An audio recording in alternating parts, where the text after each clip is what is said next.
Welcome to the Madison Miller Podcast. Today is Tuesday, September 23rd, 2025. Today we're going to recap Monday Night Football. And we have Major League Baseball too, soccer, WNBA playoffs, NHL preseason, my NFL Mulligans through 3 weeks of the season. We're going to do this on Tuesdays going forward. And then I'm going to do a Tuesday bet. Power rankings are moving to Wednesdays, and then news and notes and best bet for the day. Now we will begin. We will start with Monday Night Football. It was a great game as the Lions defeat the Ravens by a score of 38-30. A huge win for Jared Goff and company. They're 2-1. Baltimore's 1-2. The over was easy money. And the crazy thing is now the Chiefs and the Ravens are both 1-2 facing each other.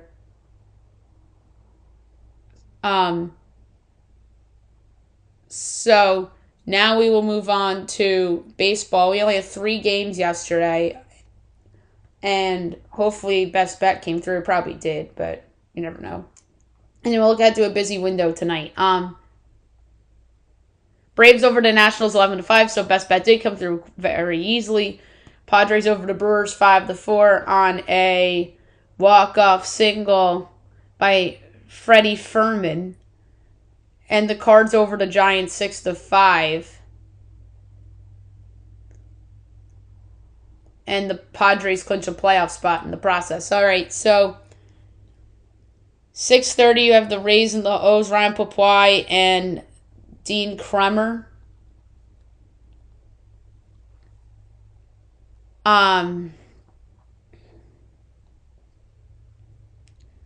Rays minus 118, O's even money over under 8.5, overs minus 115, unders minus 105. Rays minus 1.5 plus 146, O's plus 1.5 minus 176. I'm going to lay the minus 118 with the Rays. Tigers Guardians on Tariq Skubal and Gavin Williams. Boy, is this a big series. Tigers minus 158. Guardians plus 134 over under 6.5 minus 110 each way. Tigers minus 1.5 plus 116. Guardians plus 1.5 minus 140. So Skubal is lined up to pitch on Sunday. Are they going to be in the wild card round? No, they get a bye, I think. Them and the AL and the Blue Jays, assuming it's them, get the byes. Because I think the West winner is going to be playing in the wild card round against the 6th seed. So, I'm going to go with the under in this one. Pirates Reds, Johan Oviedo and Brady Singer. Reds minus 172, Pirates plus 144, over under 8.5, minus 110 each way. Pirates plus 1.5 is minus 150, Reds minus 1.5 plus 125. Reds are still in the mix. I'm going to go with the under. Marlins Phillies, Edward Cabrera and Chris Sanchez. Phillies minus 240, Marlins plus 198, over under 8, overs minus 8, unders minus 112. Marlins plus 1.5 minus 102, Phillies minus 1.5 minus 118. I am going to go lay the run line with the Phillies. 7 o'clock, White Sox Yankees, Luis Gil and Shane Smith. Yanks minus 235, White Sox plus 194, over under 8.5, overs minus 122, unders even money. White Sox plus 1.5 is minus 8. Yankees minus 1.5 minus 111. Yankees can clinch tonight with the win, and I think somebody has to lose. Let's look.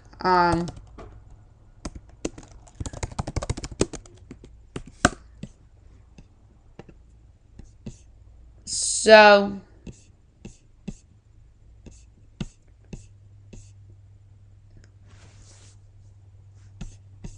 I'm looking at see if the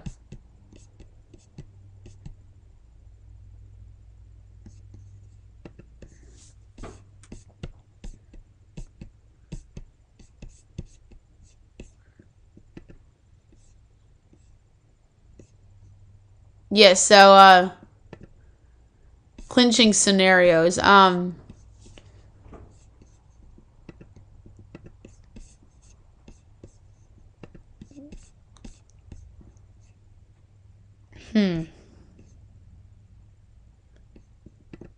Here's some clinching scenarios.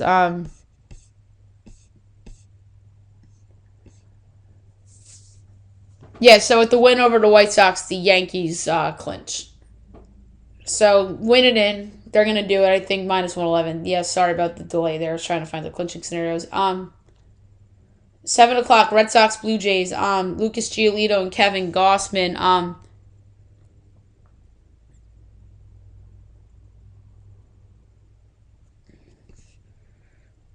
So the Jays can clinch a first round bye and home field advantage in LDS with the win on Tuesday. So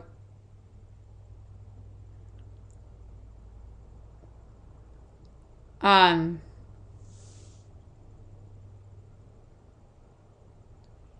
is that possible? They didn't even clinch the East yet.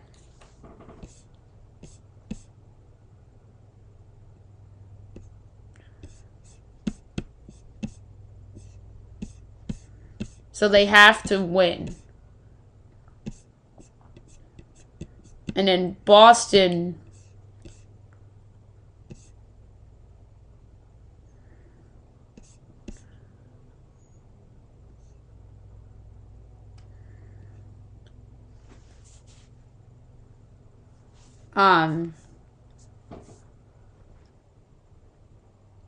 It says with the win, but doesn't say any other scenarios. Jays minus 166, Red Sox plus 140, over under 8, overs minus 106, unders minus 114, Red Sox plus 1.5 minus 154, Jays minus 1.5 plus 128. Again, I'm sorry for the confusion.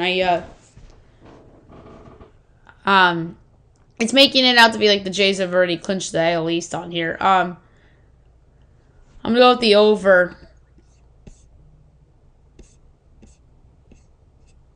in this spot.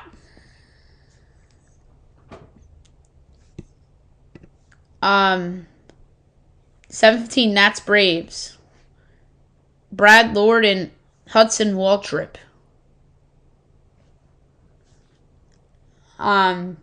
Braves minus 196, Nats plus 164, over under 9, overs minus 104, unders minus 118.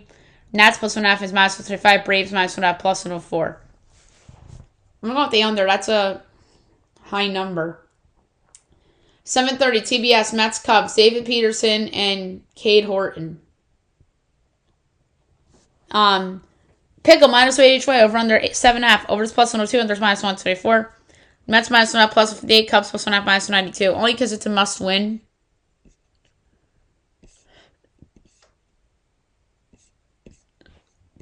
I am going to go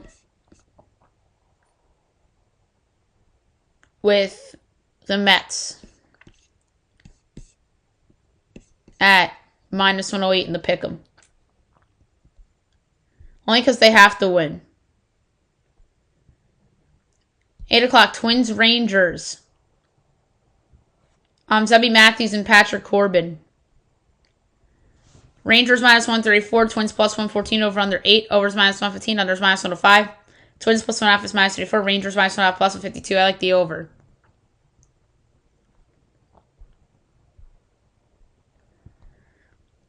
$9:30 Royals Angels, Cole Reagans and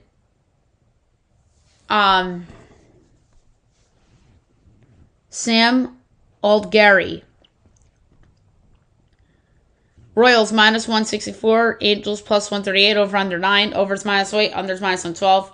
Royals minus 1.5 is even money, Angels plus 1.5 is minus 120. I like the over.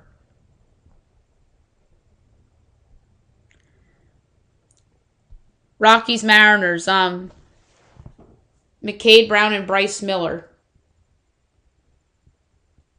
Mariners minus 275, Rockies plus 225, over under 8, minus 110 each way. Rockies plus 1.5 plus 106. Mariners minus 1.5 is minus 128.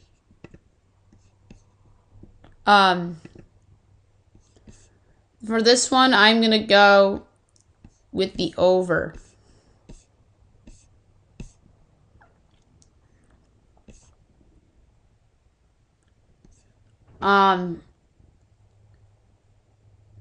Next up is Dodgers Diamondbacks.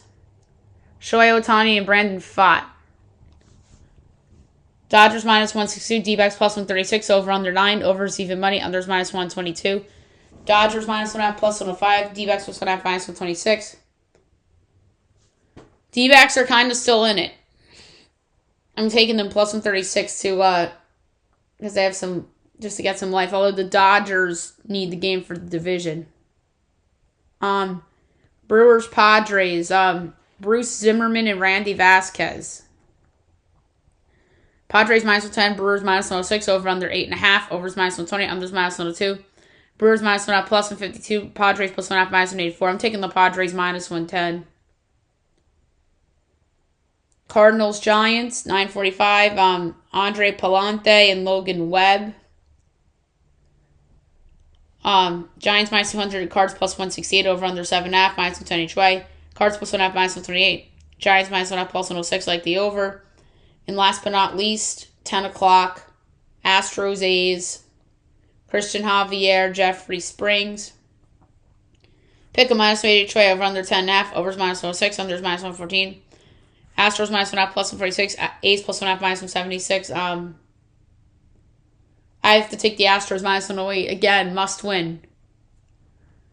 Alright, so there you have it for baseball. Now we'll move on to soccer. We'll go over the results from yesterday, look ahead to today. Took a little longer than I wanted to on baseball, only because of all these confusion with the playoff spots and all that jazz. So, yesterday, Serie A, Napoli over Pisa 3-2. League 1, Marseille over PSG 1-0. ELC Millwall over Watford 1-0. The Kings Cup, Al Khalid over Al Bukaira 2-1. Al Khalij over Al Tai 5-0. Al Shabab on Abba 2-2 draw. Al Shabab advances 4-2 on penalties. Al Hilal over Al Alda 1-0.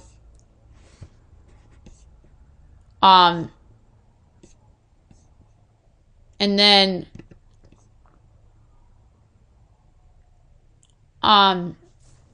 today, going on right now, La Liga, Athletic and Girona and Espanyol Valencia. Coming up at 3:30, Levante and Real Madrid.